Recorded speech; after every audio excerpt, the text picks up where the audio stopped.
Dutch police arrested 154 people earlier this month for chanting anti-Semitic slogans and songs while on a train heading for Amsterdam.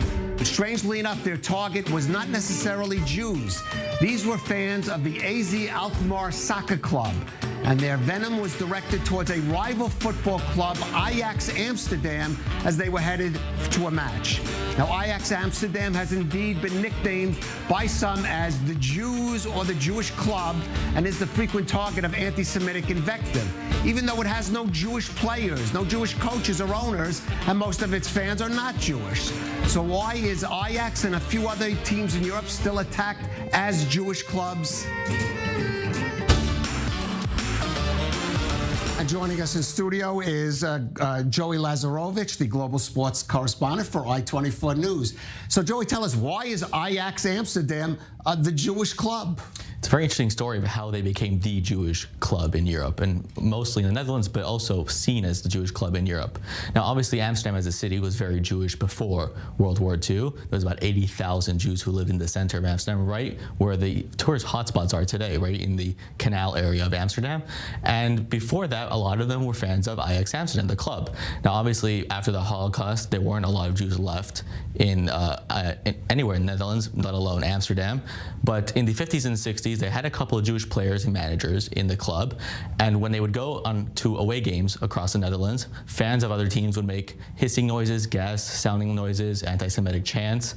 And so the fans, instead of saying, oh no, we're not the Jewish club, that's not us, they embraced it. They embraced the Judaism. They started wearing the Magen David, the Star of David, proudly. They started waving Israel flags. They started singing Hava Nagila. And so they took it as their own motto, their own badge as a club, and they've been known as the Jewish club ever since, even though most of the fans aren't Jewish. Right. Let's look at a clip of the fans singing Hava Nagila for in the Ajax Amsterdam Stadium.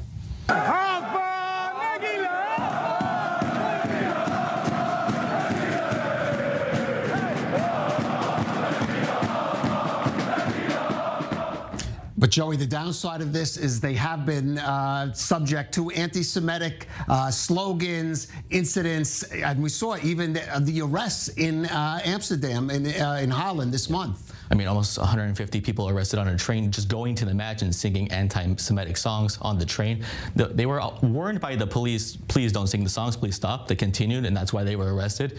And it's become a thing that over decades, it's not a new thing where they've been targeted as the anti-Semitic, as the Jewish club with anti-Semitic chants. So it's nothing new for Amsterdam or for Ajax and their fans of being the target of racism and anti-Semitic chants by away fans. Right, and we should note, it's not just Ajax Amsterdam that's known as a Jewish club in Europe, in places where, you know, again, we don't have players, coaches, or even that many fans who are Jewish. Yes, so. I mean, obviously, there's the two other big names in the Jewish club arena, I would say, in Europe are Tottenham Hotspur in London and Bayern Munich in Germany. Now, Tottenham Hotspur are almost on the same level as Ajax as being known as a Jewish club. They're in a part of London, North London, that has a very high density of Jewish population. Those Jews came over after the pogroms in Russia in the early 1900s, and they stayed there. And they've been known as the Jewish club ever since like the 1920s and 1930s. The interesting thing about Tottenham as a club, as a Jewish club, is that they've also embraced it. They've called themselves the Yid Army, which, although it seems it's been a very problematic thing in England, whether or not they should be allowed to call themselves the Yid Army, despite the fact that the Jewish community in London doesn't support them embracing it like that. I just want to move on to Bayern Munich. Yes. Interesting, of all clubs to be known as a Jewish club. Yeah, it's interesting because they also don't have a very large Jewish fan base. Unlike Ajax and Tottenham, they didn't have a lot of Jewish fans. But their club president in 1932 was Jewish, and he oversaw their first ever German league championship. They were overtaken by a Nazi regime in World War II, and when they came back after World War II, after the Holocaust, they brought back the Jewish president who led them into their best years as a football club between the 1940s and the 1960s. So they became the targets of anti-Semitism because of their success under a Jewish president. All right, interesting. Of course, Bayern Munich, of all clubs to be called a Jewish club. Fascinating. Joey Lazarovich, thank you for joining us.